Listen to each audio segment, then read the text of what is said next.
Daginn og velkomin í Silfur Egils. Við förum vítt og breytt í þessum þætti. Ætlum að tala meðal annars bankasamband Evrópu á eftir. Það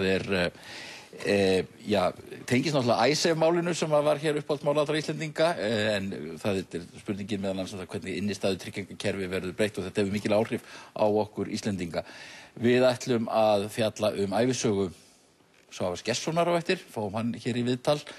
Við ætlum líka að fjalla heilsugæsluna og heilbrigðismál, fáum Vilhjálm Ara Arason lækni sem segir að vandinn sé ekki síst úti í kerfinu, úti í heilsugæslunni, þar sem að fólk ætti kannski að koma fyrst og láta tékka á sér. Og fyrir vikið verður álagið á spítalunum meira og Vilhjálm telur að það kerfi sé í feikilegum vandræðum. En við byrjum hérna á vettvangi dagsins með Róberti Marshall, Ara Trausta Guðmundsssyni, Margréti Tryggvadóttur og Gunnari Smára Egilssyni. Verið velkomin. Við ætlum að fara svona yfir nokkur mál, við ætlum að byrja kannski niður í þingi. Menn hafa talað málþófið og svona vandræðaganginn þar. Ari Trausti, hvernig horfir þetta við þér? Ástandið svona sem utanþingsmanni? Já, mér finnst þetta sérkennileg svona vinnubrögð. Ég held að Alþingi sem á að vera svona lausnamiðaður vinnustaður, ekki satt, en bara eins og stórt sjúkrahús. Þetta er alvarlegt mál sem þarna fer fram yfir höfuð, að menn temdu sér önnur vinnubrögð og stjórnarandstaðan þarf að koma sinni afstöðu á framfæri, en það þarf ekki að margtyggja hana. Ef að þetta er eina vopnið, eins og menn hafa sagt mér úr þessum stjórnarandstöðuflokkur sem ég tala við, sem þeir hafa til svona að gera sig gildandi, þá þarf bara að finna aðra leiðir í því. Já, Margrét, þú hefur nú oft fjallað þetta. Já, mér líður alltaf illa í þessu ástandi og mér finnst þetta bara svo vont fyrir alla þjóðina og bara vegna þess að vandamálin og verkefnin eru svo gríðarleg og kannski var þetta eitthvað rosalega stuð og við höfum efna á þessu 2004, við höfum það ekki núna. Við verðum að hætta að láta svona. Þetta, eins og Ari Trausti var að segja, það er búið að eyðileggja pontuna. Þess að þetta er sá staði sem að lýðræðislega umræða og samskipti eiga að fara fram og fyrir opnum tjöldum, þannig að allir geti séð hvað er með og hvað á móti. En í öllum orðflauminum, þegar svona málþóf fer í gang, að þá er markmiðið að tala bara sem mest og aðalatriðin þau týnast algjörlega. Já. Þannig að þetta virkar bara sem flöskuháls og þessi stoppari þannig að stjórnarandstaðan geti náðu einhverjum stjórnum og undirtökum í þinginu, en þetta er algjörlega ónýtt sem þessi lýðræðislegi vettvangur skoðanaskipta. Þú meinir að menn sér ekkert að ræðarinn aðalatriðin máls eða þau týnist kannski bara í öllum flumum? Ég sá engan tilgang með því. Við vorum með breytingartillögu við þessi fjárlög, því það er nú síðasta dæmið og okkar fulltrúi bara gerði grein fyrir þeim og okkar afstöðu í málinu.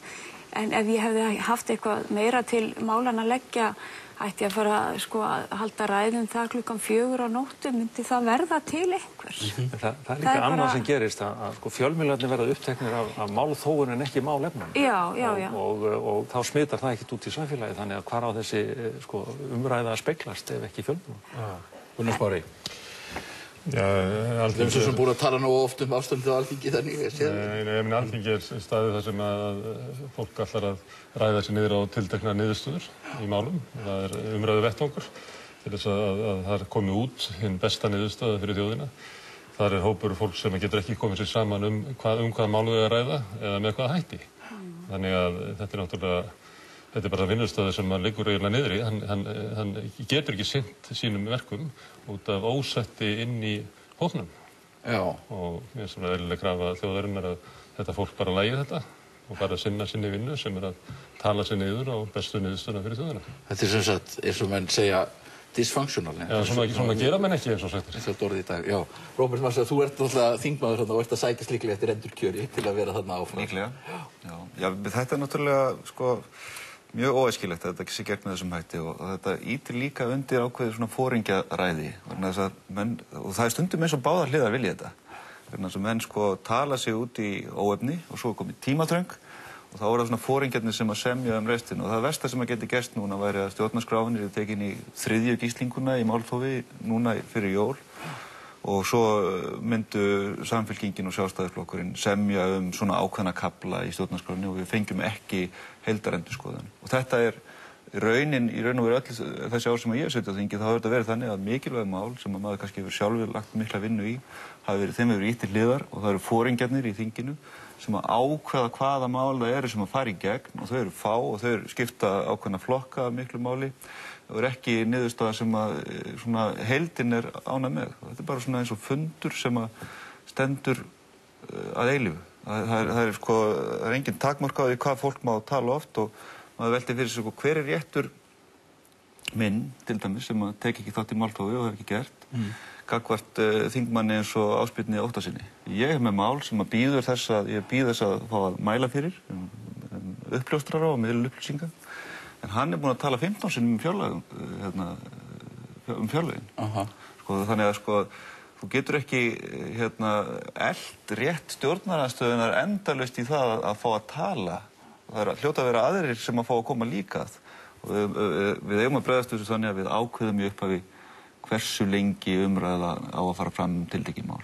Ég held þú sért að benda á að raunverulega hefur þetta aldrei verið þannig. Það hefur aldrei verið vettvangur þessar salar þarna að tala sig niður og tilteknar lausnir. Þetta hefur það alltaf verið í íslensku stjórnmálum, verið hlutverk foringjanna í stjórnarflokkunum að leysa þessi mál einhvers staðar í bakherberginu í stjórnarráði. Þannig að þessi salur hefur aldrei haft góðar umræðuhefðir.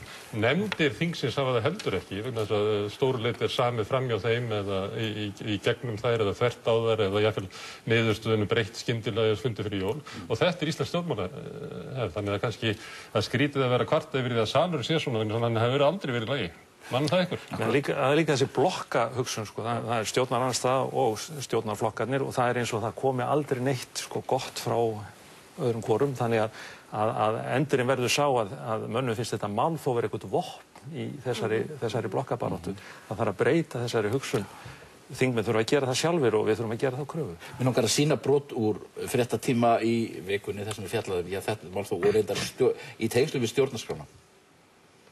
Fyrrverandi formaður stjórnlagaráðs segir að hraðinn á málinu sé sambærilegur við það þegar Alþingi samþykkti einkavæða bankana. Og þá var farið fram hjá reglum vandaða starfshætti og mér sýnist þingið svolítið vera að gera það núna. Já, ég tel nú ekki að við séum að hraða málunni mjög mikið. Við erum nú náttúrulega búin að hafa það til meðferð að fengu það inn í stjórnskipun og eftirlitsnefndar fyrir meira en ári síðan. Þegar undir er stjórnarskrá Íslands og viðamiklar breytingar á henni þá liggur í augum uppi að þetta er tími sem nægir ekki. Og mér finnst bara svona að valda kerfi í þjóðfélaginu leggja svolítið gegn þessu og ég sannast að segja undra mér svolítið á offorsinu í því. Mér finnst þetta ekki málefnalegt innlegg. Já, það má ekki flýta sér of. Þetta er stjórnarskráin og við höfum bara að taka í hana þann tíma sem þarf. Það þýðir að við höldum áfram þeirri vinnu sem hefur verið í gangi nú á kjörtímabilinu.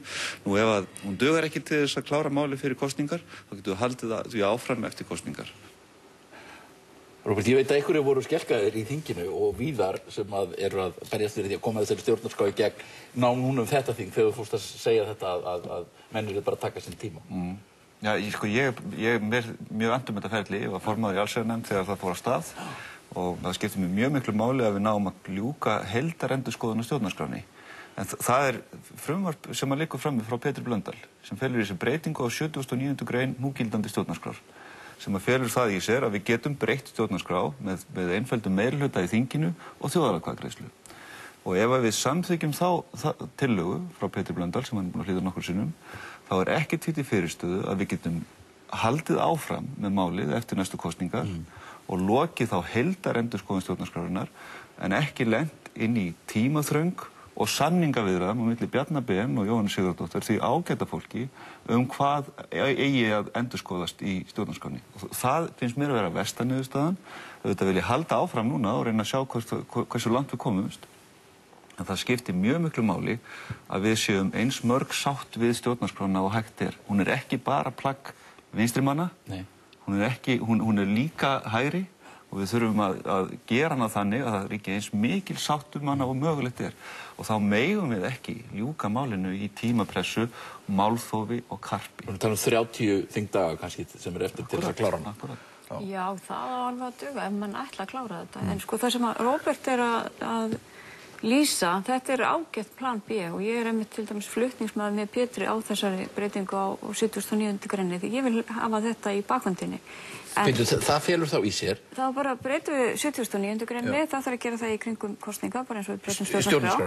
Já, og 79. greinin í núgildandi stjórnarskrá, hún felur í sér bara hvernig þú breytir stjórnarskrá.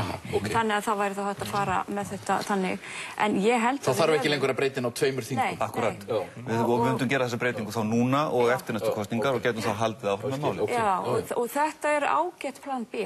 En ég held að við höfum alveg tíma fyrir plan A og ég held að það sé betra að fara þá leiðina og þannig búið að leggja málið upp og ég veit að stjórnskipunar eftirlitsnefnd sem Róbert Jón bæði sæti í, við ætlum ekki til jólafrí, við ætlum að vinna milli jóla og nýjárs og í janúar að þessu máli og þess vegna erum við að reyna að fá umsagnir sem fyrst, en auðvitað tökum við umsögnum alveg... En hvað til mig segja formaður stjórnlaganefndarinnar segir þið eru að gera þetta bara eins og hérna þegar bankarnir voru einkavæddir hérna fyrir hrunið? Ég velti nú fyrir mér að því að við boðum stjórnlagaráð saman aftur síðasta vor og fórum yfir áttum hérna, það var 4 daga fundur þar og þessi ágæti formaður ákvað til dæmis að taka ekki þátt í því og ég velti fyrir mér hvað hefur hún fylgst mikið með því sem við erum að gera? Við fundum málið í nefndinni allan síðasta vetur, þetta var okkar stærsta mál, heldum 20 funda, þeir voru allir opnir fréttamönnum, kom engi fréttamenn hérna, því miður, en við erum búin að fara mjög vel yfir þetta, það eru sérfræðingar búin að taka þetta út, þessi lögfræðihópur, stjórnlagaráð kom að þessu aftur hérna, og gerði ákveðnar breytingar, vandaðir erlendir fræðimenn hafa fjallað þetta. Þeir koma samt alltaf þessar gagnrýnisraddir. Já, það mun allt koma. Þær eru háskólasamfélaginu, þær eru frá henni, þær eru frá lögfræðingum. Þú varst í forsetaframboðar, sjálfsögðu og við héldum hér fund í Iðnó þar sem var fjallað þetta sérstaklega, allir forsetaframbjóðendur og fleiri á vegum þessa félags stjórnarskrána. Mér hefur alltaf fundist þessi hraði ógnarlegur. Það er að segja, stjórnlagaráð fékk mjög skamman tíma mínum til þess að semja þessi drög. Þetta er vinnuplagg og þetta er náttúrulega stjórnarskrá Íslands. Þannig að það þarf að leggja mjög góðan tíma og mikla vinnu og miklu almennari umræður. Ég bendi að það að í öllu þessu ferli þá hefur svona almenningur, hvernig sem það nú gerist í raun og veru, hann hefur mjög lítið komið að þessu.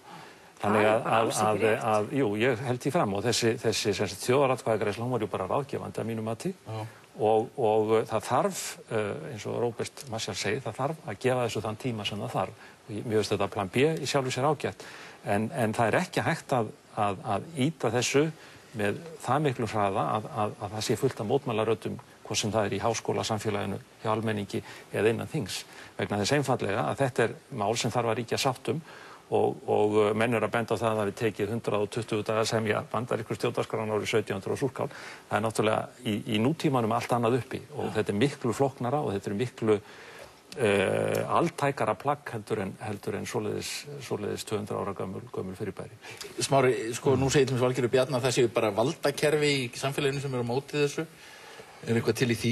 Ég veit að ég hef ekkert sérstakann áhuga á þessu stjórnarskrármáli. Mér finnst að þessi nýja stjórnarskrá ekki ná utan svona, mér finnst að þau atriði sem okkur var boðið að kjósum síðast, ekki vera beint þau atriði sem einhvern veginn kalla á uppgjör núna eftir hrun, hvort að þessi þjóðkirkja hér eða persónukjörni, þetta ekki ná utan svona, eða voru ágallar í gamla kerfin okkar, ef hrunið hér var eða verið þrot í íslensku samfélagi út af þessum þáttum, ég kveiki ekki á þessu.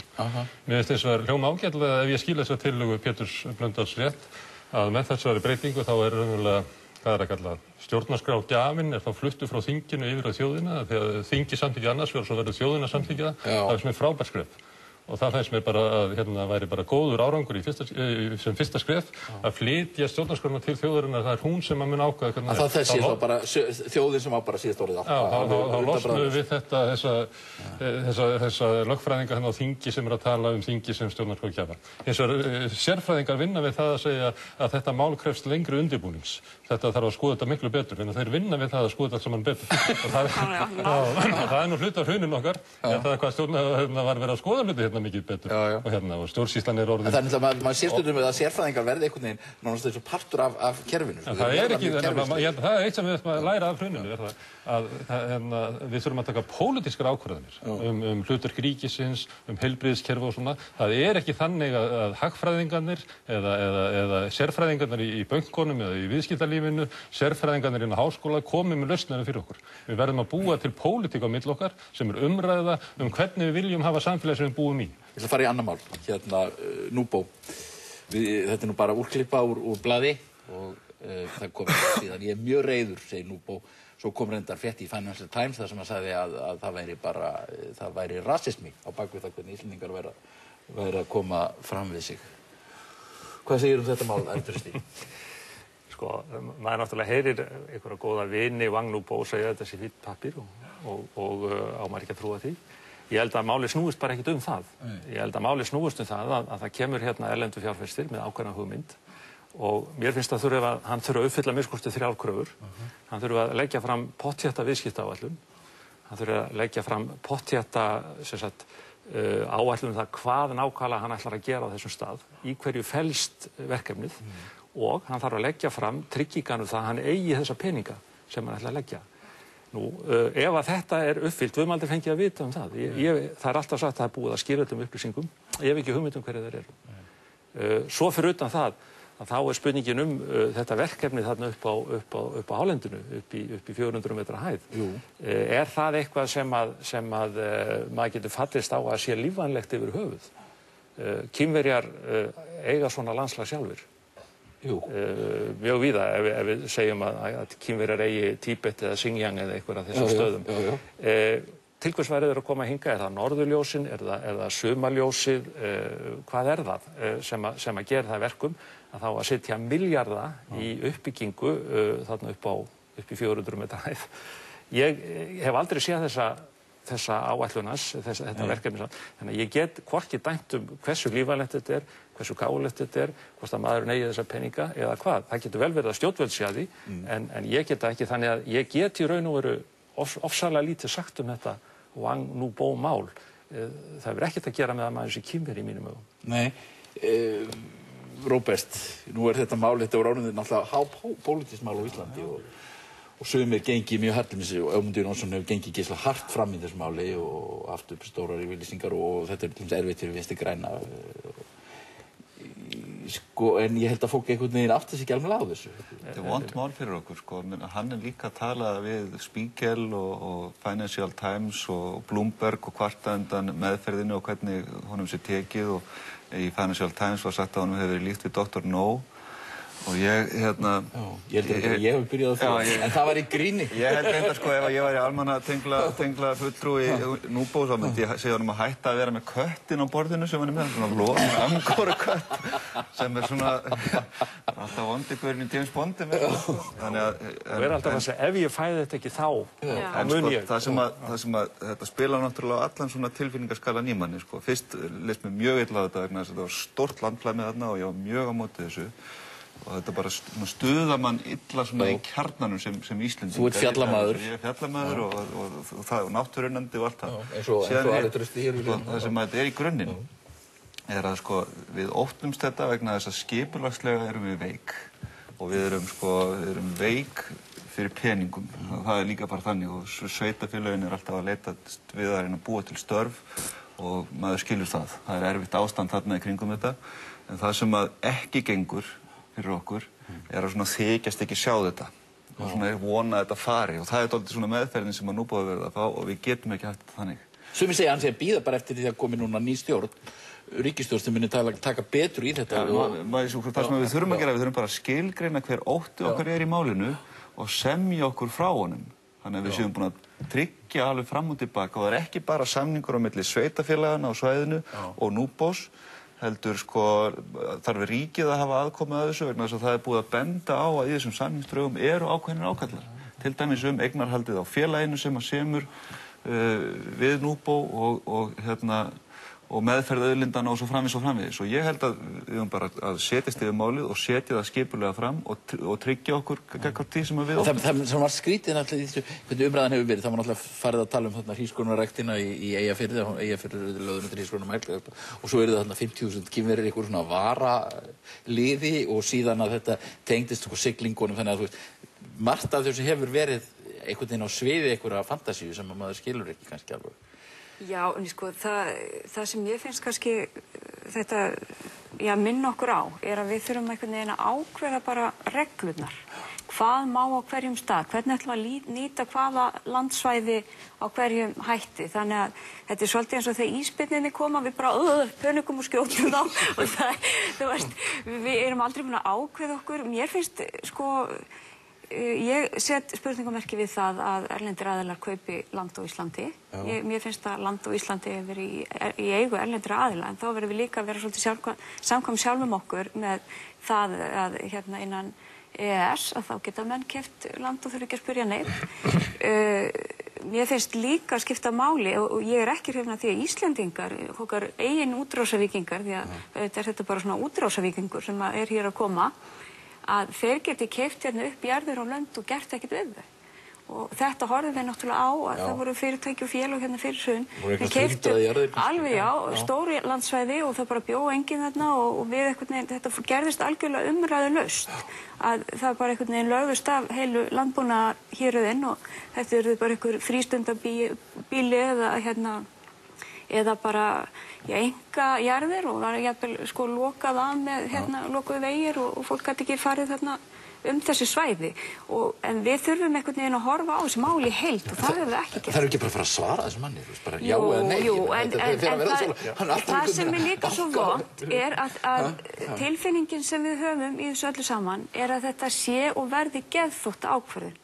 Ég á móti svoleiðis ákvörðunum, ég vil að það sé bara skýrar reglur, það sé einhver stefna, þannig að þú getur alltaf svarað og þurfur ekki einhvern veginn að segja hann er Kínverji. En ekki þannig sem ekki nákvæmlega þannig sem innanríkisráðuneytið að höndla málið? Jú, þetta er svolítið þannig. Það er svona eins og geðþóttir bara því hvernig stuðir á þeirra í þannig það er tilfinningin sem maður hefur en mér finnst sko nóg hafa komið fram skrýtuð einhvern veginn í þessu máli fyrir utan þessar viðskiptaáætlanir ganga augljóslega ekki upp með golfvöllinn þarna í Smári, þú einhvern tímann talaður að þetta væri mjög skrýtið. Það væri eitthvað útlendingaandúð hvernig við komum fram. Ég held að það sé, þú veist, ef maður horfir yfir umræðina, að þá er það alveg augljóst. Þó að það sé erfitt að segja, í því felst ekki, ég sé að segja það að allir sem eru á móti þessum viðskiptum séu útlendingahattur. Þetta er svona, oft eru mörg mál þannig, það er augljós að það er lína í umræðinni sem tengist útlendingahattri og ótta og gagnvart og það sem er spanað upp einmitt svona hugmyndur að Kínverjar sé að koma að kaupa þetta en ekki eitthvað félag. En hins vegar í því felst ekki að það sé ómögulegt að vera á móti þessu kaupum án þess að vera haldin útlendingahatri. Þannig ég vil bara svo verja því að ég sé halda því fram að allir sem að vera á móti þessu séu með þannig. Hins vegar það þannig, ég geti keypt Grímsstaða fjöllum á þess að færa ykkur rök fyrir hvað ég ætla að gera við það. Það verði ekkert einhver nefnd í innanríkisráðinu að velta fyrir mig hvort það verður eitthvað vit í þessum kaupum hjá Gunnari Smára. Þannig það er alveg augljóst að útlendingurinn er í umræðunni settur undir svona annað að við þurfum að hafa eitthvað svona vit fyrir honum að meta hvort það sé sniðugt hjá honum eða hvort að við græðum á þessu. En ef ég var að kaupa þetta, þá var enginn að velta það fyrir sér. Þá mætti ég bara kaupa þetta eins og þú varst að nefna.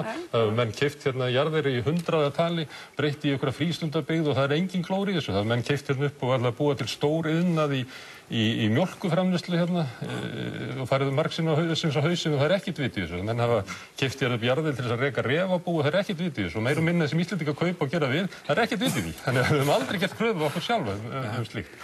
Hins vegar er þessi maður og margir í hans stöðu eru í annarri stöðu gagnvart peningum heldur meginþorri fólks í heiminum. Það er ótrúlega misskipting auðs í samfélaginu, bara í heiminum. Og hann er í þeirri stöðu að hann getur peningarnir sem hann heldur á í lóanum, hann á auðveldra með að sækja þau inn í bankakerfið eða þeir bara berast til hans með einhverjum öðrum hætti heldur en venjulegt fólk. Og þegar að menn í þessari stöðu, og það eru líka innlendi menn í þessari stöðu, það er náttúrulega stærsti hlutin í íslensku efnahagskerfi undir sjóðum sem í þessari stöðu. Það eru sérstakar reglur í Seðlabankanum sem menn með að flytja inn peninga á afslætti til Íslands til þess að kaupa hér fasteignir og jarðir og eitthvað fleira.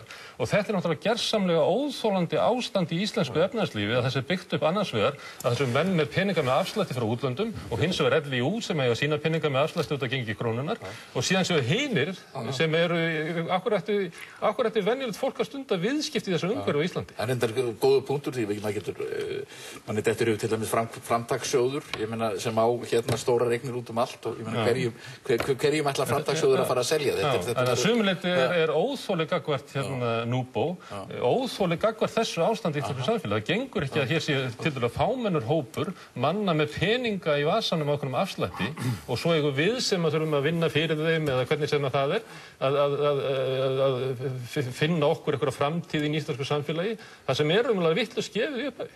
Mér langar að fara með þetta mál aðeins annað, það tengist nú svona útlendingum og hvað við eigum að gera hér í framtíðinu varðandi auðlindir okkar, það er olía. Orkustofnun ætlar á næstunni að gefa út 2 sérleyfi fyrir rannsóknir og vinnslu á olíu og gasi á Drekasvæðinu. Annað leyfið fer til Faroe Petroleum Norge og íslenskra kolvetna, en hitt leyfið hljóta Valiant Petroleum og fyrirtækið Kolvetni. Jafnframt hafa norsk stjórnvöld ákveðið að norska ríkisolíufélagið Petoro verði fjórðungsþátttakandi í báðum leyfum.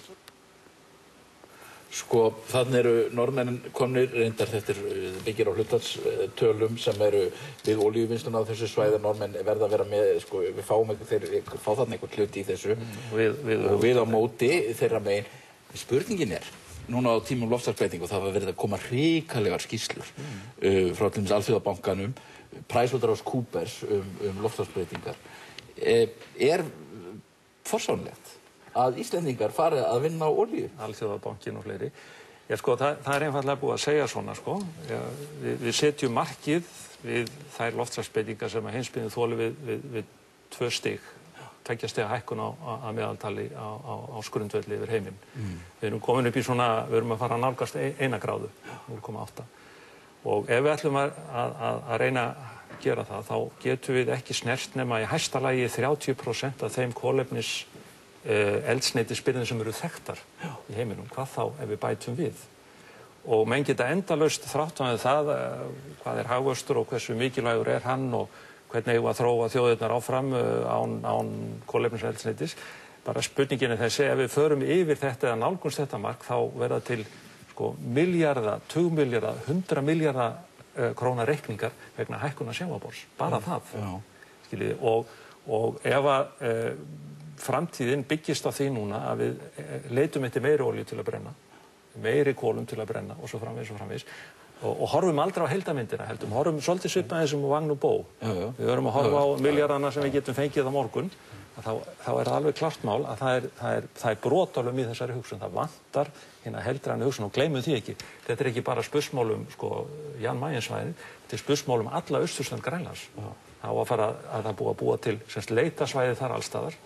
Á því svæði þar sem að nú er ekki ísrek, alvarlegt ísrek á Drekasvæðinu, en það er ísrek þar, það eru milljarða tonna eða milljóna tonna ísjakar á ferðinni alla þessa leið með austurströnd Grænlands og bara hugsa sér hvernig menn ætla að gera þetta praktískt og vera meiri saman með olíuvinnslun á botninum. Nú er það þannig á Drekasvæðinu að sjáaldýpið er svo mikið að olíuvinnslan sjálf, dælingin, hún fer fram á sjávarbotni. Það eru ekki þessir olíuborpallar sem við þekkjum sem þetta er allt niður og umhverfislega séð þá finnst mér þetta ekki forsvaranlegt. Þannig að ég vil að í staðinn fyrir að menn séu svona láti þetta ganga fyrir sig eins og bara eðlilega hlut, að það sé umræða, alvarleg umræða þessa heildrænu sín á vandamálið og þá held ég að við komast annarri niðurstöðu. Ég er ekki að segja að það með ekki leita olíunni þarna til þess að komast að því hvort hún er það eða ekki, en það er vinnslan á öllu heimskautasvæðinu sem við erum að horfa. En segjum að við Íslendingar værum að dæla þarna olíu og síðan yrði slys. Já, svo það einstök slys, náttúrulega, við getum ekki spekulerað mikið í þeim. Þau verða eflaust á öllu þessu svæði, við erum að tala um allt norðurskautssvæði. En þetta er það merkið, ég man eftir því til dæmis að fyrir síðustu kosningu, sumir segja að Kolbrún Halldórsdóttir hafi dottið að þingi vegna þess að hún sagði stuttu fyrir þingkosningar að að það veri vafasamt að fara að dæla upp olíu á dregganum út af loftslagsbreytingum og svoleiðis. Og þetta ekkert sérstaklega vinsælt viðhorf, það eins og þú segir að menn horfa bara á sitt. Og við verðum að horfa þetta í samhengi við Dóha núna. Það er ekki einu sinni, það eru 37 ríki sem ætla að halda áfram Kyoto-hugsuninni en önnur ríki ekki. Þannig að það er í raun og veru mjög lítið að gerast. Þetta er ekki um 15% af kolefnisútsleppinu sem að þessi 37 ríki eru með. Það er mjög lítið að gerast í þessu málum. Þannig að ég líkti þessu við stúlkur með eldspýturnar. Stundum talaði að pissi skóinn sinn. Þetta er svolítið þessi hugsun. Og hvort sem okkur líkar eða betur að verða, þá verðum við að taka á þessu. Mér langar að nefna eitt mál, það er fáránlega stórt mál til að klára á 4 mínútum, en ég ætla samt að nefna allar þessar uppákomur í heilbrigðiskerfinu og vandinn. Og mér langar bara að spyrja ykkur beint út. Teljið þið rétt að byggja þennan stóra spítala á Landspítalalóni? Ef ég má byrja, ég held við höfum bara ekkert efni á því og við verðum bara að hugsa þetta öðruvísi og við hugsum oft þannig, við byggjum hjúkrunarheimili ekki vegna þess að vanta pláss fyrir gamla fólk heldur að það eru verktakar með einhverja gröfur sem hafa ekki einhvern veginn verkefni og ég held að við eyðum aldrei peningi í þjónustu eða mannafla og mannviti, við erum alltaf einhvern veginn í steypunni og það þarf auðvitað að gera endurbætur á húsnæðinu en ég held við höfum gefn á þessu. Nú komið ljósað til þessi leiguleið er ófær þannig að þetta verður bara hrein og skipulagsmálin í upplýstu verður bara hrein smári. Ég þurfum ekki að hvort tveggja. Ég efast ekki að Landspítalinn þurfi að endurnýja húsakossin. Ég býst við að svona sjúkrahúsbyggingar úreldist á svona 35-40 árum. Ég bara reikna með því. Því að það er bara sífellt meiri kröfur og það er öðruvísi lækningar sem stundar núna heldur fyrir 40 árum. Það eru skelfilega lélegar náttúrulega þessi byggingar. Ég bara efast ekki en hvort að það er að gera það í eitthvað svona stóru átaki með einhverju svona slagorði, hátækni, sjúkrahús og hlussólum öllum þarna niður, ég veit ekkert það. En hins vegar er alveg klárt að við þurfum líka að raunverulega endurmeta heilbrigðiskerfið okkar. Það hefur verið tekið miklum breytingu, það hefur verið að útskrifa sjúklinga miklu fyrr án þess að það taki raunverulega nokkuð við fyrir það og þar. Þannig að starfsaðstofurinn og spítalum er líka mikil svona færiband að vinna og þar eru hjúkrunarfræðingar að segja upp í hrönnum og það er alveg gríðarlega alvarlegt þegar þú missir vinnustæðin í það að stór hluta starfsfólkinu er búin að segja upp og það kostnar við það að ná því aftur og laga það er miklu meiri heldur en ef þú hefur haft einhverja stjórn á atburðarásinni áður. Þannig að það bendir til þess að það er eiginlega stjórnlaust heilbrigðiskerfið okkar og það eru endalausir annmarkar út um allt og ég get ekki séð að það sé nokkur aðili í þessu samfélagi sem hefur einhverja yfirsýn eða stefnu og sé að rekja það mál áfram því þetta er ekki bara þannig mál að þú rekir það frá einum fjárlögum til annars heldur þarf það að ná einhverju svona sátt í þjóðinni það hvað það er sem við höfum að styrkja, hvaða hópa það er sem við höfum að styðja, hvers konar heilbrigðisþjónustu við höfum að hafa og annars slíkt. Ég ætla nú að tala um þetta við Vilhjálm Ara hérna og eftir lækni, Róbert. Bara það sem að Smári er að nefna hérna varðandi hjúkrunarfræðinu, eitt af þessum verkefnum sem að blasa við. Það er mikið og góður punktur hjá Þorsteini Pálssyni í grein hans núna í Fréttablaðinu helgina. Við verðum að takast á við þessa víxlverkun á milli launahækkana og verðbólgu. Það er alltaf við á endanum sem að borgum allar þessar launahækkanir bara með verðbólgunni. Varðandi sjúkrahúsið, það er rétt að gera þetta. Þetta sparar í rekstri til lengri tíma og við erum að fjármagna þetta með öðrum hætti. Við erum ekki að taka peningana úr rekstrinum til þess að byggja þetta upp. Það er búið að byggja þetta upp, eins og til dæmis Barnaspítalar hringsins og við eigum að halda uppbygginguna áfram á þessu þarna svæði. Ari, ég vil horfa á þetta í þessu sem ég kalla hagræðingaræði sem að gengur yfir.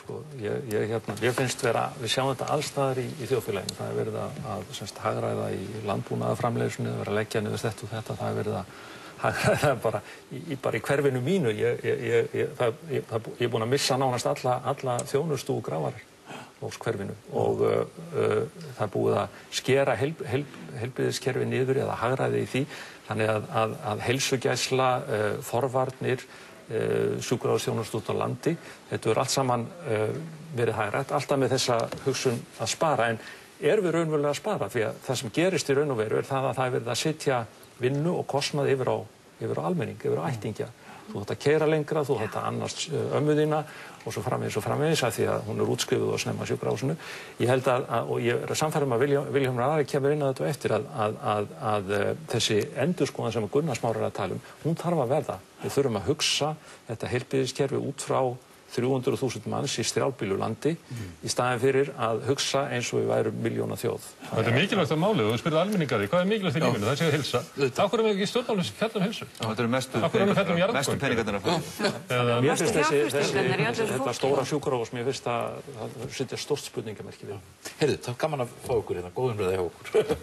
Fáið þá einhvern. Takk fyrir, við höldum áfram með Kristrúnu Heimisdóttur og síðan með Vilhjálmi Ara og loks Svavari Gestssyni.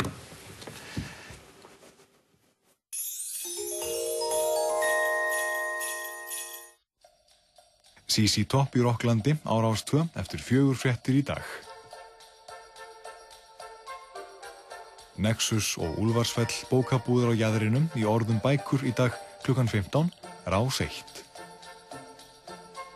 Láttu drauminn rætast, spennandi páskasegling til Dúbæ, kynntur ferðamöguleikana á vita.is.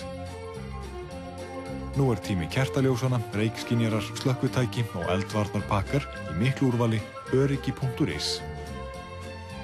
Hágæða sement frá Aalborg Portland, styrkur í sérflokki, stuðlar að lengri líftíma mannvirkja. Hvað verið að segja fyrirtæki þitt í fjölmiðlum? Við tryggjum fullkomna yfirsýn, fmvaf.is. IFÖ Clean, ný yfirborðsáferð auðvelt að þrífa, kalk og óhreinindi, festast ekki, eykur endingu, tengi. Þetta getur það hættulegt. Stundin okkar frá 1966 til 2012. 4 myndiskar með gömlum og nýjum perlum úr safni þessa elsta þáttar sjónvarpsins. Yfir 10 klukkustundir af fjölbreyttu barnaefni sem skemmt hefur mörgum kynslóðum. Hvað þetta eiginlega? Hver búinn að breyta þessu öllu hérna? Veit Bryndís af þessu? Fyrir börn á öllum aldri, börnum dagsins í dag, en líka þeim börnum sem hafa fylgt stundinni okkar í tæplega hálfa öld.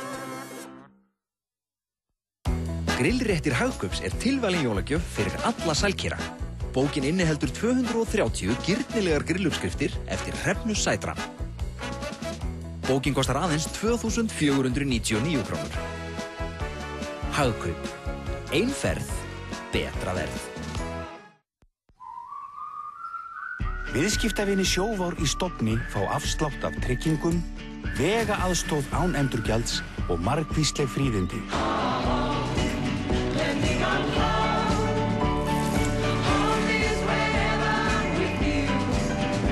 Auk þess fá 20.000 fjölskyldur stofnendurgreiðslu í byrjun febrúar ár hvert. Þess vegna ertu hjá Sjóvá. Ævisaga Steve Jobs nú fáanleg í íslenskri þýðingu. Hinn sérstæða þráhyggja og ókvikula fullkomnunarárátta var til þess að umbylta 6 af veigamestu iðngreinum síðari tíma. Einkatölvunni, teiknimyndum, tónlist, farsímum, spjaldtölvum og stafrænni útgáfu. Sena.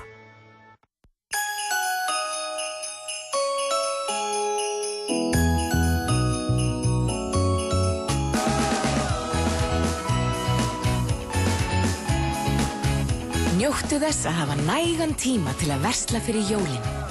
Opið til klukkan 10 í kvöld. Sjáumst, Smáralind. Tal býður þér að eignast draumasímann með vaxtalausum greiðslum og með hverjum snjallsíma sem keyptur hjá Tali fylgir 10 GB notkun á mánuði í heilt ár. Kíktu við í næstu verslun Tals og nýttu þér hugheilt og vaxtalaust jólaverð. Tal.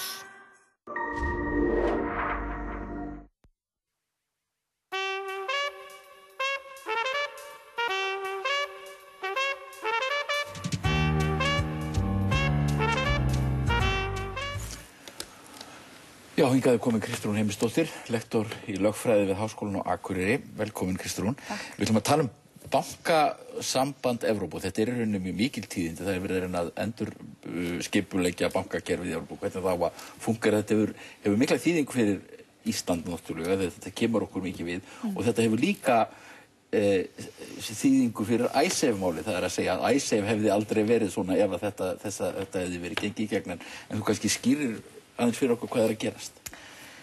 Það sem auðvitað að gerast það að þessi kreppa í Evrópu sem hefst rauninni þarna haustið 2008 á sama tíma og við göngum í gegnum okkar erfiða tíma, hún óleyst í Evrópu. Það að segja að haustið 2008, þessi helgi sem allir voru í ráðherrabústaðnum í Reykjavík, þá var líka leiðtogafundur stærstu ríkja Evrópusambandsríkjanna hvað ætti að gera í bankamálunum vegna þess að allir voru á þessum tíma óttast allsherjar bankahrun í álfunni. Og þeir komist ekki sameiginlegu niðurstöðu þar. Frakkarnir vildu þá þennan sameiginlega bankabjörgunarsjóð, Þýskaland sagði nei, hvert ríki fyrir sig.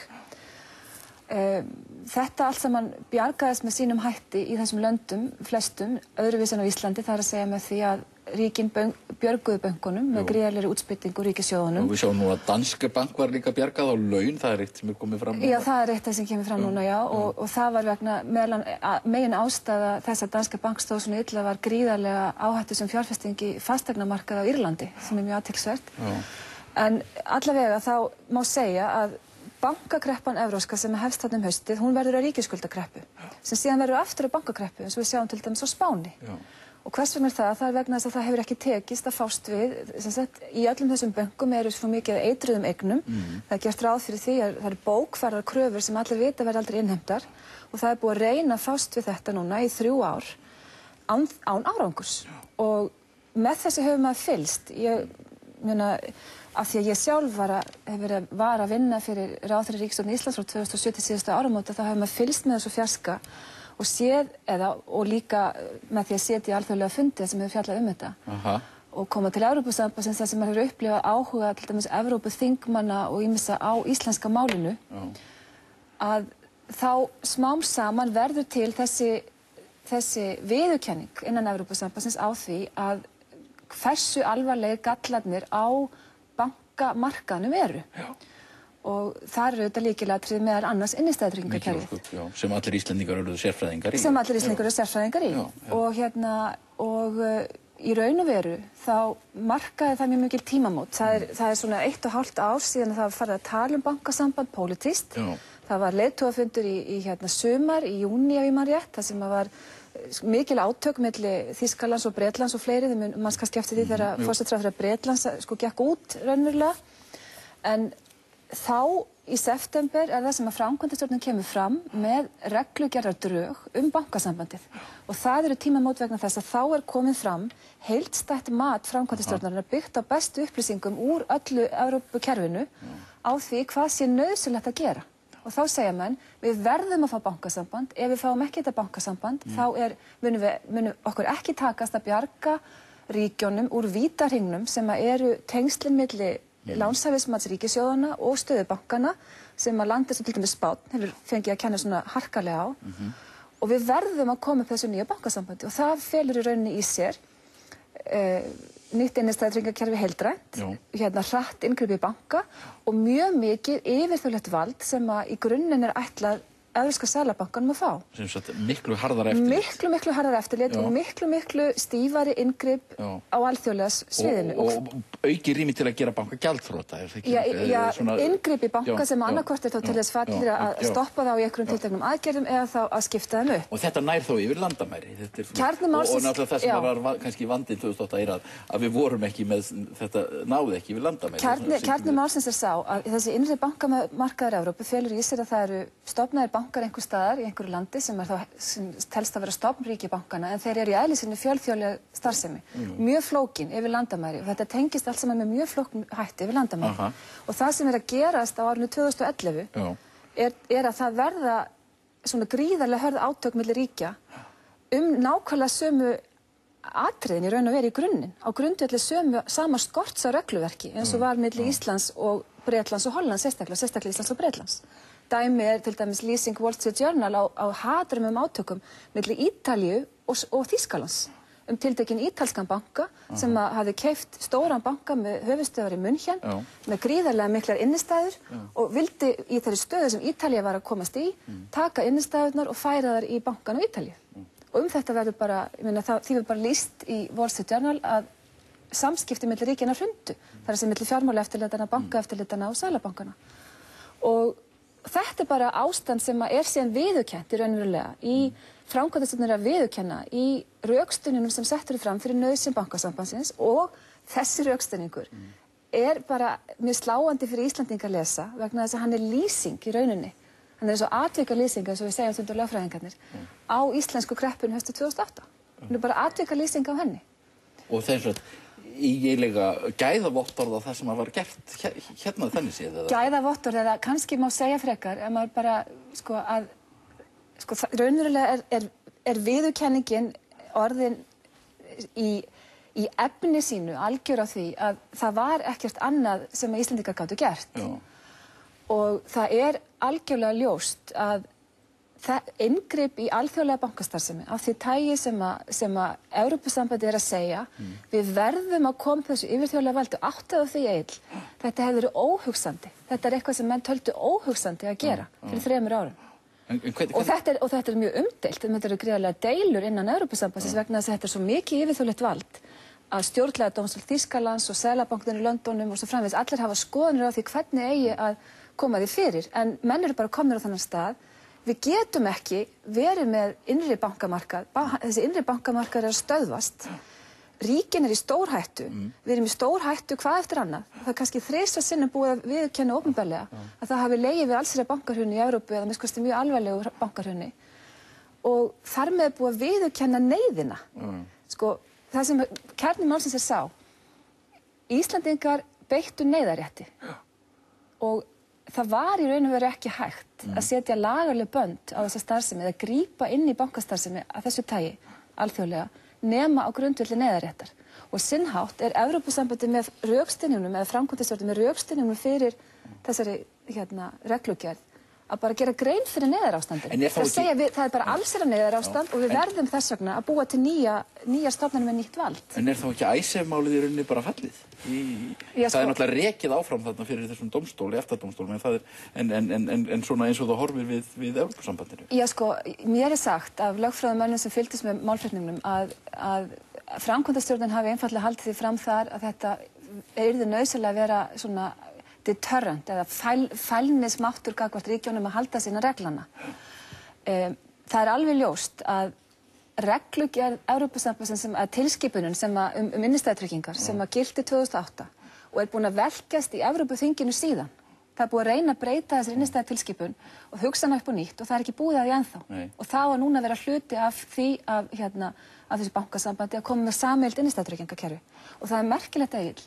Forsætisráðherra Bretlands og Bretland er með efasemdir bankasambandi mörgu leyti og ætlar ekki verið með í öllu. En forsætisráðherra Bretlands sagði breska þinginu fyrir svona 2-3 vikum að það yrði að koma sameiginlegt innstæðutryggingakerfi. Það komst ekki fréttir á Íslandi. En það sagði forsætisráðherra Bretlands.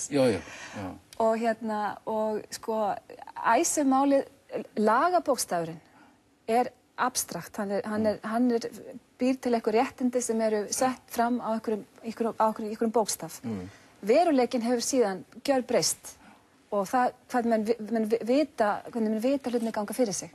Og maður getur aldrei spáð fyrir niðurstöðu dómsmála. En það er allavega alveg ljóst að þessi hlutir hafa breyst mjög mikið í því hvernig á það var horft. En hvernig horfir þetta við Íslendingum? Þannig við erum aðilar að EES-samningnum og í rauninni ef menn fara að breyta þessu í Evrópu, erum við þá ekki einhvern veginn, munum við þá ekki í rauninni þurfa að taka þetta allt upp?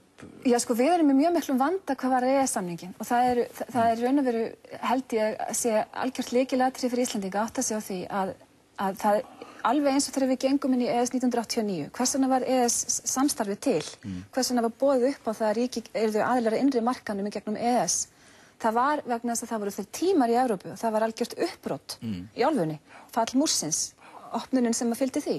Þess vegna gerðist það. Núna eru sambærilegir uppbrotstímar í Evrópu og við getum til dæmis ekki tekið upp þessar nýju reglur í gegnum EES-kerfið óbreytt og ekki heldur gegnum okkar íslensku stjórnarskrá óbreytta. Þannig að, og þetta á ekki bara við fjármálamarkaðareglunar heldur miklu fleiri atriði. EES-samningurinn er dauður í óbreyttri mynd. Honum verður að breyta. Já.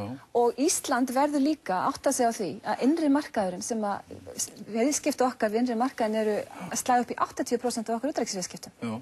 Og þetta mál, hvað verða bankasambandið og þessa hluti, er bara hluti fyrir heild. Ísland verður við þessar núverandi aðstæður að tryggja stöðu sína á innri markaðnum og tryggja stöðu sína í Evrópu og efnahagsmál og utanríkismál er bara sama málið. Og þetta er bara eitt dæmi og mjög stórt dæmi sem sýnir hversu mikil degla er í gangi og mikilvægi þess að við skiljum stöðu okkar og okkar þjóðarhagsmuni. En getum við ekki tekið upp gengist undir þetta bankasamband?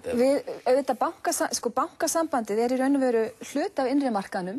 Nú deilt það hvernig eigi að skipa málum gagnvart evruríkjunum og síðan þeim ríkjum sem ekki eru hluti af evrunni, til dæmis Svíþjóð, og svo eru til viðbótar ríki eins og við sem erum á EES, en við erum hins vegar á innri markaðnum. Þannig að með einhverjum hætti verðum við að tengjast þessu öllu saman og það eru þetta mjög miklir hagsmunir okkar. Við erum ekki búin að ákveða hvernig við ætlum að hafa innistæðutryggingar á Íslandi. Við erum ekki búin að ákveða hvernig við ætlum að hafa okkar bankakerfi. Hvernig ætlum við við þurfum að hafa hér bankakerfi sem getur stutt við öflugt atvinnulíf. Við ætlum að vera með lífskjör eins og í Evrópu. Þannig að þessi atriði skipta öll miklu máli. En kannski aðeins til viðbótar því sem að Icesave-málið í raun og veru, það eru tvö atriði, meginatriði sem þar eru undir. Það þessi spurning ríkisábyrgð og það jafnræðisspurningin.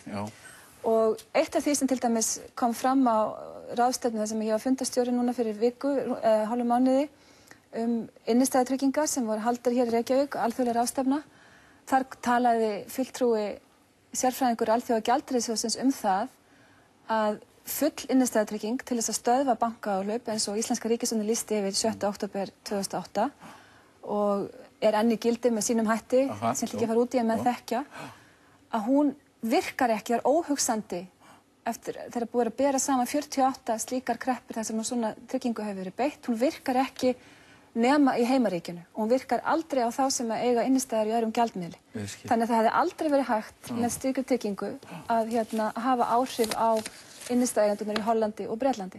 Þannig að fræðin, skilurðu, eru komin óravegu frá þeirri lögfræði sem gilti 2008 og sem við erum dæmd eftir. En þar með ég ekki að segja að það sé óhugsandi að einhverju dómarar í EFTA-dómstólum vilji einhvern veginn hirta Ísland. En ég hef eins og ekki miklar áhyggjur af því að það verði okkur mjög hættulegt. Menn það löngu ljóst að þrotabúin borga þetta og það eitt líka sem ég held að Íslendingar hafi ekki átt að segja á. Að það munur á því hvernig lönd brugðust við þessari cross-border banking crisis eða þessari bankakreppu þvert á landamæri. Þjóðverjar, þeir sömdu við þrotabú Kaupþings í janúar 2009 bara og gengu frá málinu þannig á grundvelli Kaupþinga eldsreikningana. Höfðu þó áður verið hluti af þrýstuhópnum gagnvart Íslandi á ECOFIN fundi sem frægur var með Árna Matthíasson. Kristrún, þakka þér okkur með þátt. Takk.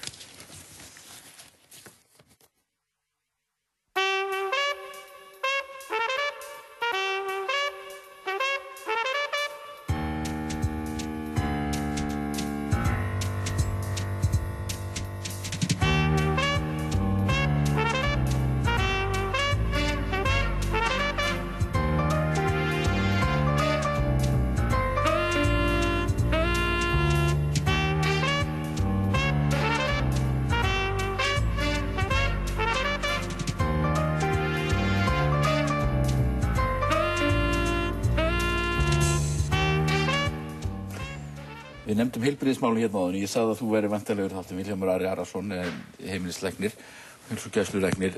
Þú hefur verið að fjalla heilbrigðisþjónustuna og við erum náttúrulega núna með þetta ástand. Það að fara að byggja stórbyggingar á Landspítalanum, það mikil óánægja meðal hjúkrunarfólks, læknar eru að vinna í útlöndum, en þú hefur verið að einblína á þinn vettvang og það heilsugæslan. Og þar náttúrulega þangað kemur fólk fyrst inn eða á að koma fyrst inn en þar einhvern veginn virðist kerfið vera algjörlega einhvern veginn úr sér gengið. Já, kannski hefur aldrei verið bara byggt upp, sérstaklega hérna á höfuðborgarsvæðinu. Ég að benda oft á að stöndum vera vígi heldur en landsbyggðin hvað heilsugæslu varðar og samkvæmt öllum svona stöðurum þá vantar sennilega hátt í 50 lækna, heimilislækna til þess að við getum búið okkur saman við Norðurlandi til dæmis og jafnvel víða út á landi. Nú það þýðir það að það mjög mikið álag á vaktþjónustu og bráðaþjónustu sem hefur verið mikið í umræðinni. Við erum með alltaf 8-falda fjölda sem leitar á vaktir hér miðað við á Norðurlandunum. Reykjavík að annað svona vöktun svipað eins og Milljónaborg og það vegna þess að heilsugæslan hún ekki að ná að sinna því sem hún kannski ætti að sinna samkvæmt alþjóðlegum stöðlum. Nú það þannig að vinnustæðlar eru þannig að við eigum að vinna hlutina svolítið öðru sér heldur en með bráðalausnum. Við eigum að fræða og fá fólk aftur, flýta okkur hægt með lyfjagjöf og annað slíkt þetta ekki hægt í þessu kerfi sem við erum að búa við og búum við hér í dag. Og út á það gekk til dæmis mitt rannsóknardoktorsverkefni að fylgjast með hvernig hlutinni þróast hérna yfir 10 ára tímabil. Það sem að við litum og gerðum þetta bara eins og móti, við litum á veiku krakkana með kvef sem að voru og það sá maður og það var til þess að maður fór að stað með þetta, allir með eyrnabólgu og það var svona lágur þröskuldi vegna þess að það var mikið álag á vöktum. Og við vissum þá og svipað leyti fór að koma upp það sem að var eiginlega afleiðingin af þessu sem var sýklalyfjaónæmi. Börn voru að leggjast inn með eyrnabólgur að því við gátum ekki meðhöndlað með venjulegum sýklalyfjum í inntöku. Þetta þótti alveg mjög sérstakt og komið blaðamenn til þess að mynda börn á Landspítalanum eða fá sýklalyf í aðeins vegna þess að voru með eyrnabólgu, við gátum ekki meðhöndlað sýkingarnar. Nú, mitt verkefni gekk svo út að kortleggja, það var beint samband á milli þess að við fengum mikið af sýklalyfjum og að hér þróuðu stofnar og gengu stofnar sem að vera erfitt að meðhöndla ef þessar sýkingar ollu sýkingum. En sko málið að það væri kannski í svona ídeal kerfi, þá væri fólk að koma, fá sína þjónustu í heilsugæslunni hjá heimilislæknum og þar væri eftirfylgni líka til staðar, en í staðinn fólk að leita í bráðaþjónustunar og inn á spítalana og til sérfræðinga. Nákvæmlega, hér hefur allt verið opið og það náttúrulega vandinn líka sá að heilsugæslulækningar eru tiltölulega ung sérgrein. Það hafa verið hagsmunaaðilar sem hafa viljað líka svona halda svolítið í kökuna, það barnalæknavakt hér og það opið aðgengi að öllum sérfræðilæknum, þannig hefur það verið hingað til. Og það hefur náttúrulega fleytt okkur svolítið áfram í þjónustumagninu en ekki að sama skapi í þessari vandari þjónustu þar sem að einn læknir eða heilsugæslan á að sinna verkefnunum meira eftir.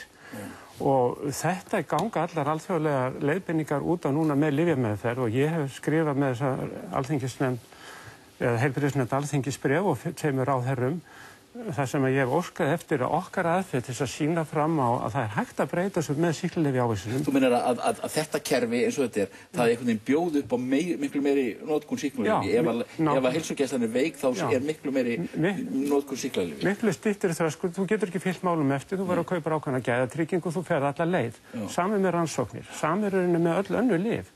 Ef þú gefur ekki sjúklingnum þann tíma sem þarf og býður upp á eftirfylgd og fræðslu, þá notar þú kannski þá aðrar lausnir. Það þrýstingur á okkur og annar læknir, Pétur Pétursson, læknir á Akureyri, hann hefur skrifað svona eiginlega rannsókn að mastersritgerð hvað það sem að þrýstir á lækni með að nota til dæmis lyf sem úrlausn. En við sjáum þetta líka í bráðalausnunum og ég líka læknirinn á slys- og bráðamóttöku svona annars lagið, búin að vera það viðtengdur í 30 ár.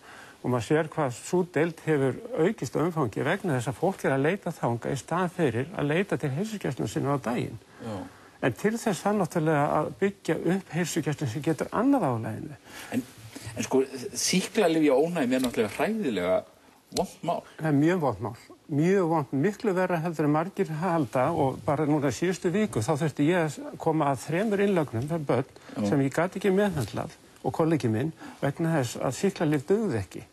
Við erum að senda barnið hérna á barnadeild til að fá sýklalyf í æð og það eiginlega síðasta vörnin okkar. Ef að það dugar svo ekki heldur, þá erum við ekki að ná að meðhöndla alvarlega sýkingar.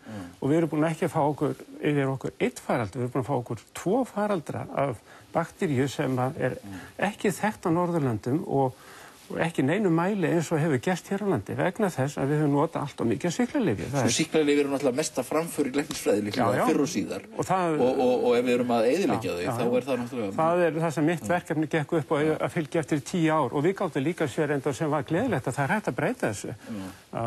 Svæði eins og Egilsstöðum og á Héraði það sneru menn við blaðinu og tækluðu vandamáli öðru svo gáttu að dreigja sýklalyfjanotkunin 2/3 úr 1,5 í hálfa meðferð á ári að meðtali. Á sama tíma og börn voru kannski annar staðar, jafnvel sumstaðar að fá alltaf 14 sinnum sýklalyfjakúr ári.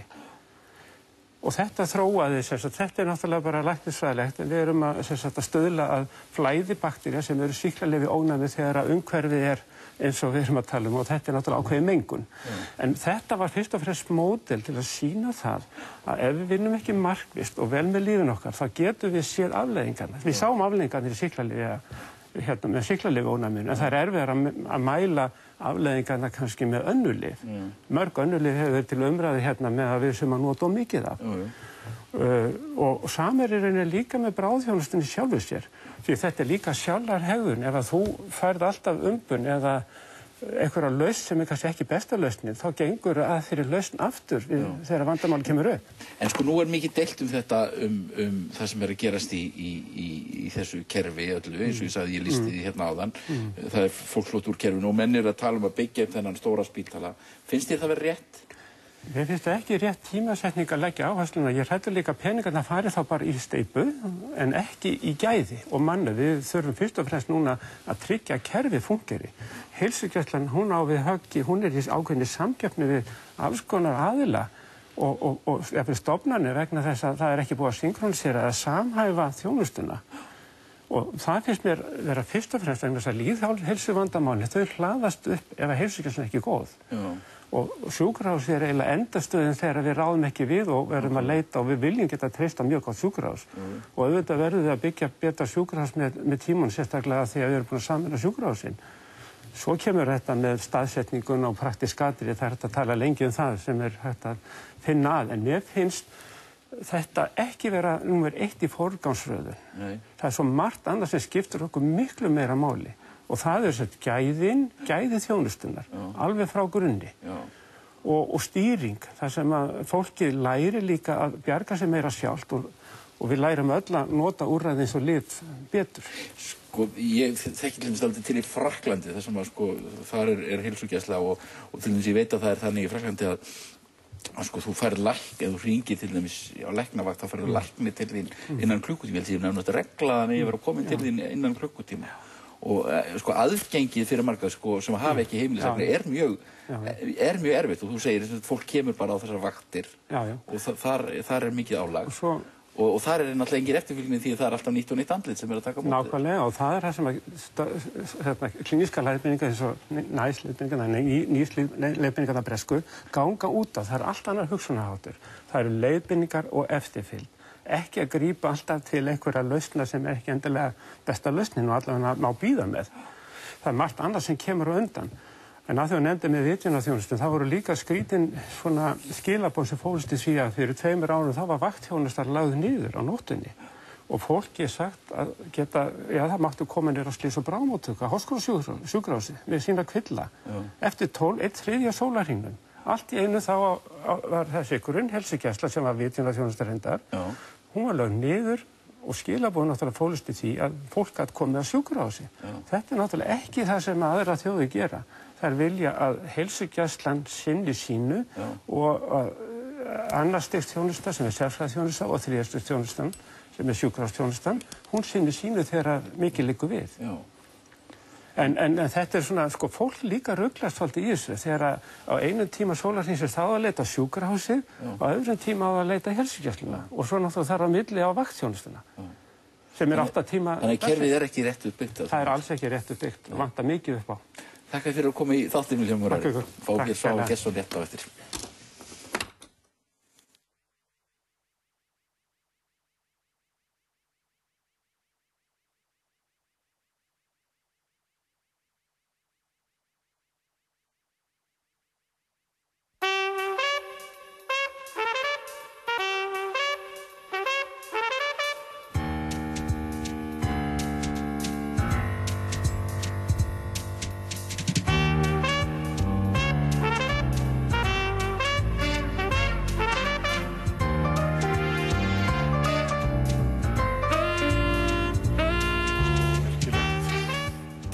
Hingað kominn Svavar Gestsson og þú hefur núna ritað ævisögu þína, Svavar, sem heitir Hreint út sagt og þetta náttúrulega býsna langur og litríkur ferill.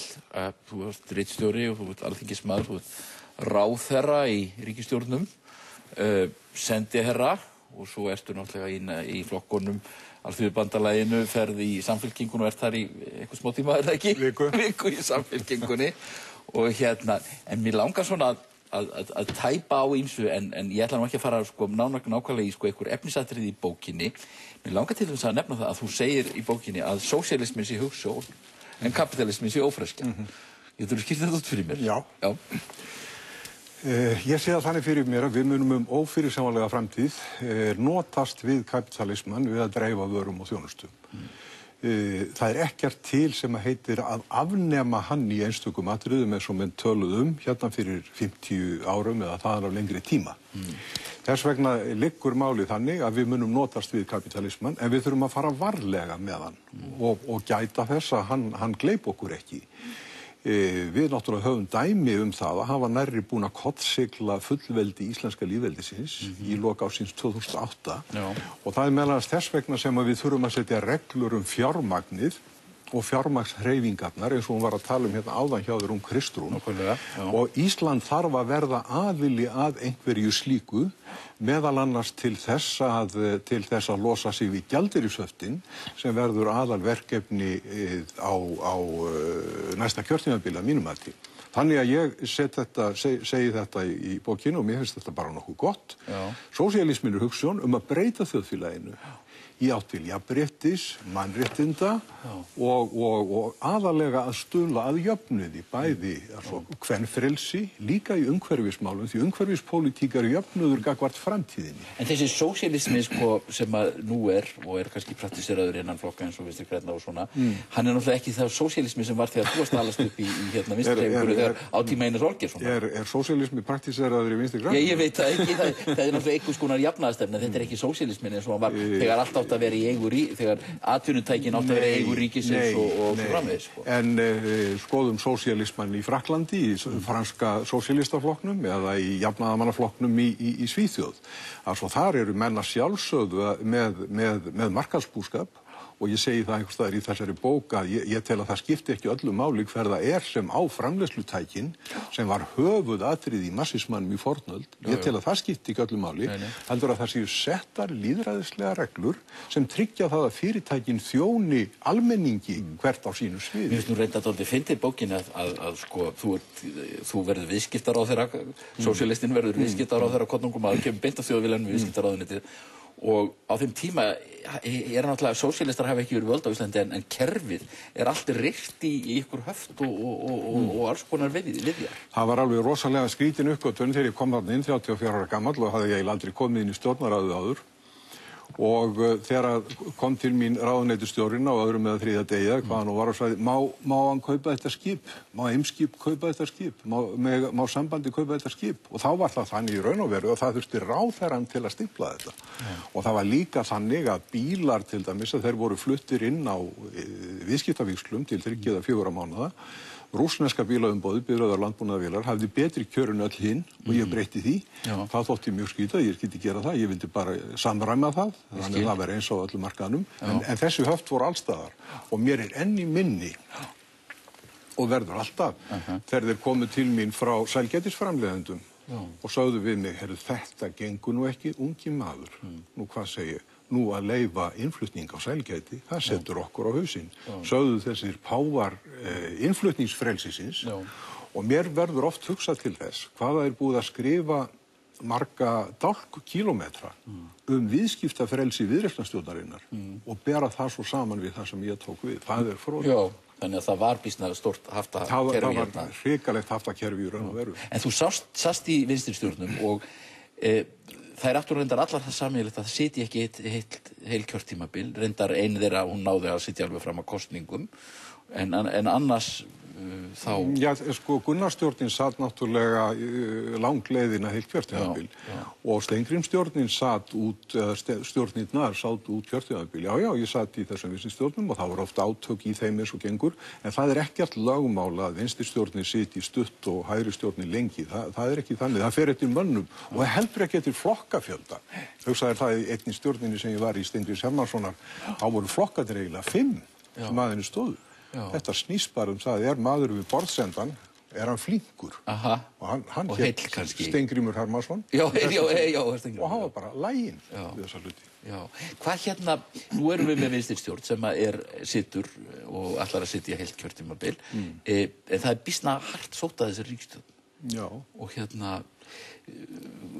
ég bara velti hvernig heldur það spilist úr þessum kosningum núna í voru? Í fyrsta lagi þá finnst mér mjög eðlilegt að það sé sótt hart að þessari ríkisstjórn, að svo sérhagsmunaöflin í þjóðfélaginu þau verða auðvitað að halda fram sínum hagsmunum og það hefur aldrei áður gerst í sögunni að Sjálfstæðisflokkurinn og Framsókn hafi verið utan ríkisstjórnar svona lengi eins og gerist núna.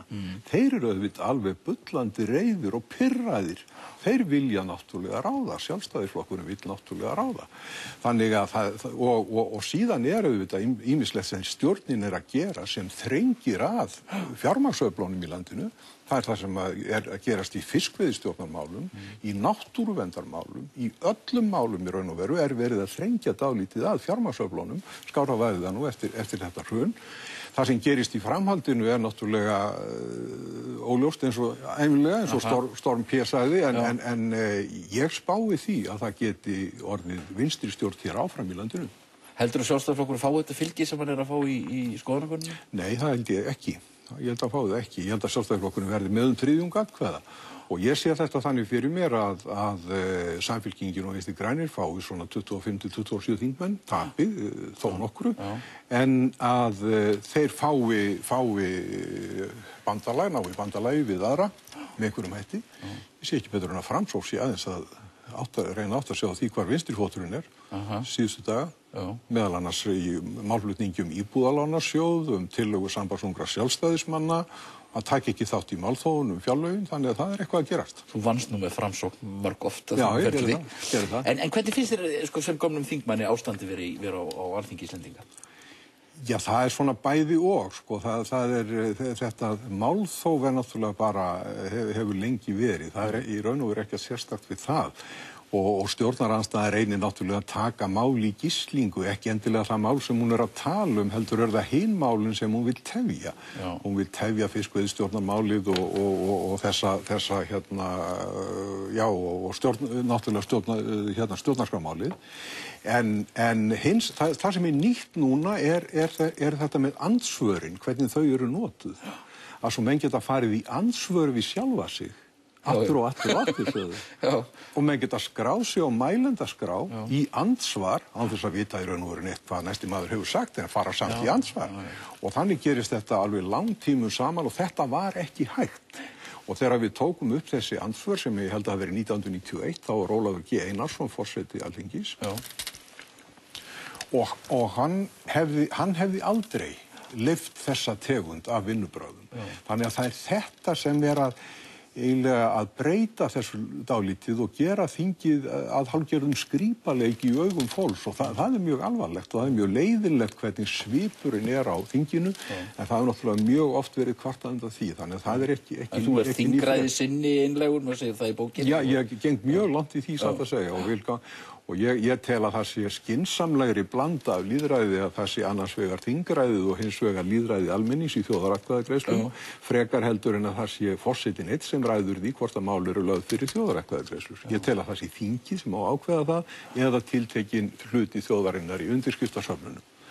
Þannig mér þykir vænt þingið og ég bara, mér finnst það bara vont. Ég sé ekki fá tárin í augunni næstum því þegar verið að ráðast á þinghúsið eða dómkirkjuna eins og var gert einu sinni.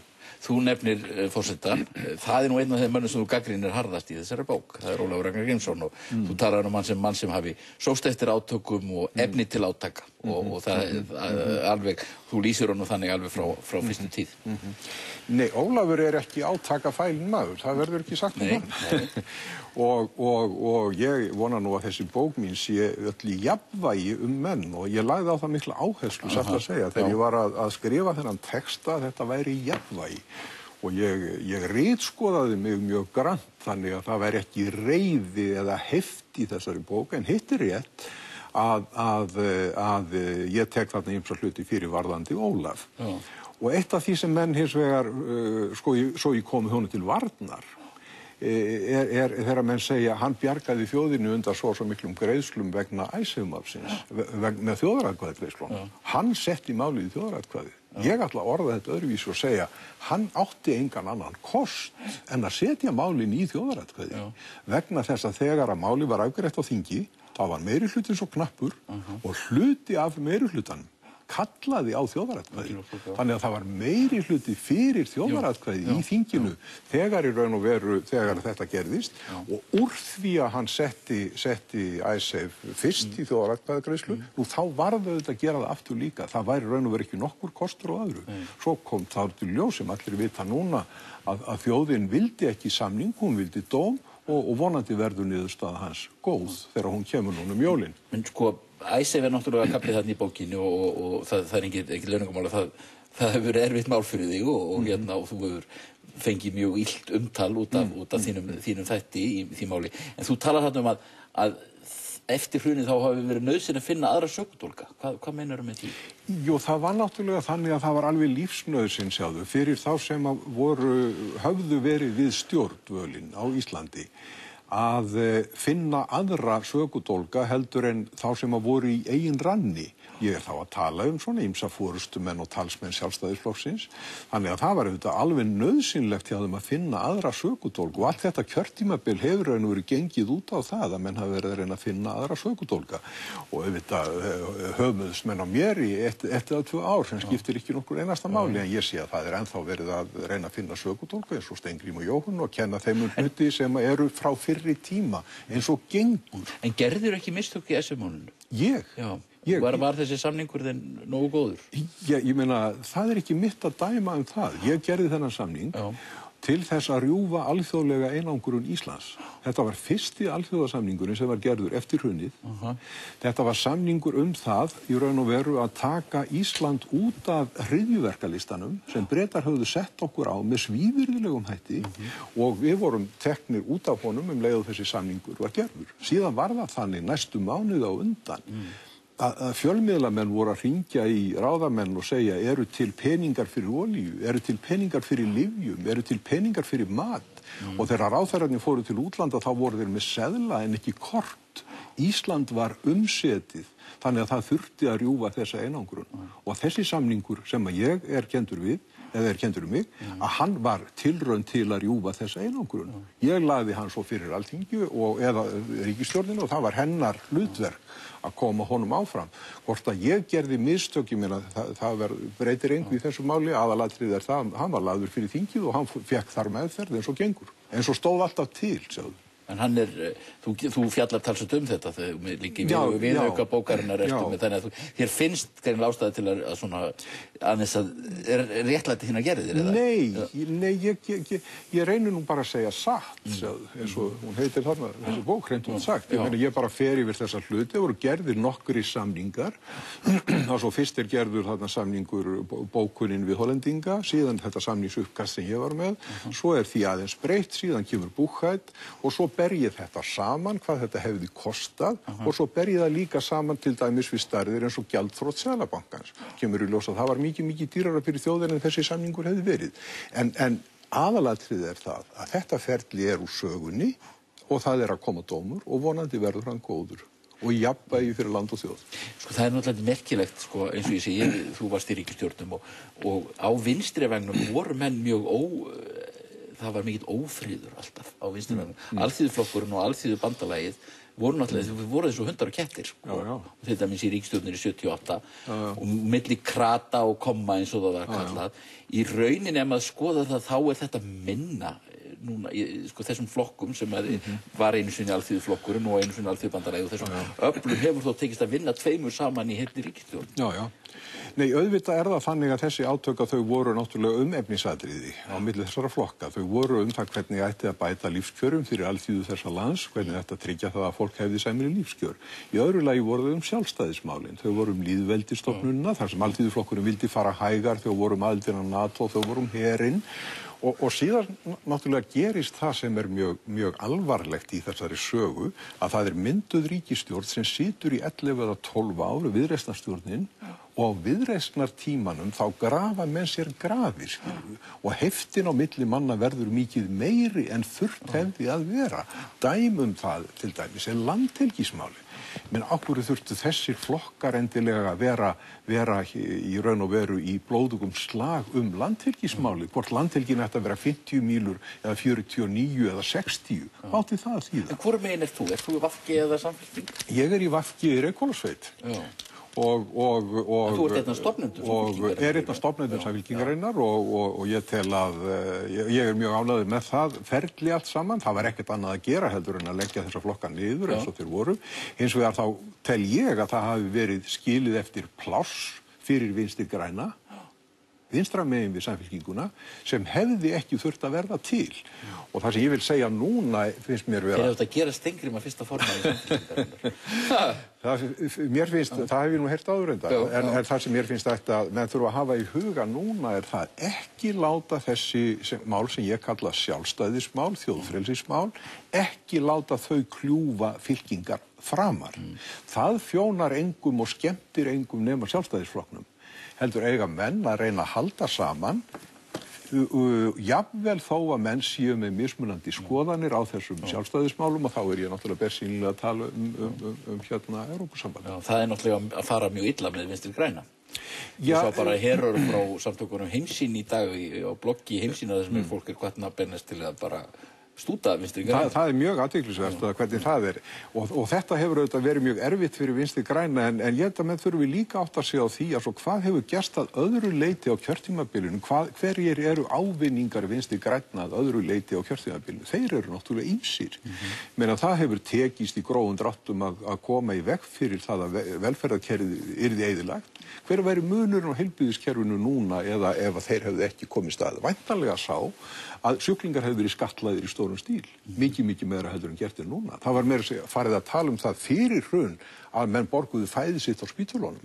Að þessi gjaldtaka væri núna algjörlega á fullu. Og það sem líka hefur gerst á þessu kjörtímabili sem Vinstri græn geta reiknað sér til tekna eða vilja, það er það að það hefur verið að halda utanum dýrmætustu náttúruperlu landsins. Það hefur ekki verið virkjaður hver einasti gullfoss eins og menn gætu átt til að gera í hruni til að bjarga lífskjörum þjóðarinnar. Þannig að það er margt sem að þeir hafa áunnið og mér finnst í raun og veru að andstæðingar Vinstri grænna hafi búið til svartari mynd af þessum átökum en ástæða er til. Enda kunna þeir það. Davíð og Styrmi, þeir eru flinkir að búa til svona átök. Þeir hafa gert það í áratugi og ég hef oft séð á og þeim tekst oft mjög vel til. Svo var bókið þín hreint útsagt. Það er til fyrirmynda þegar stjórnmálamenn skrifa sínar ævisögur. Við þurfum þetta og við sem erum með fjallum pólitík og þeir sem hafa áhuga á sögu. Takk fyrir að koma í þáttinn. Takk fyrir sjálfur. Þetta er búið hjá okkur í dag.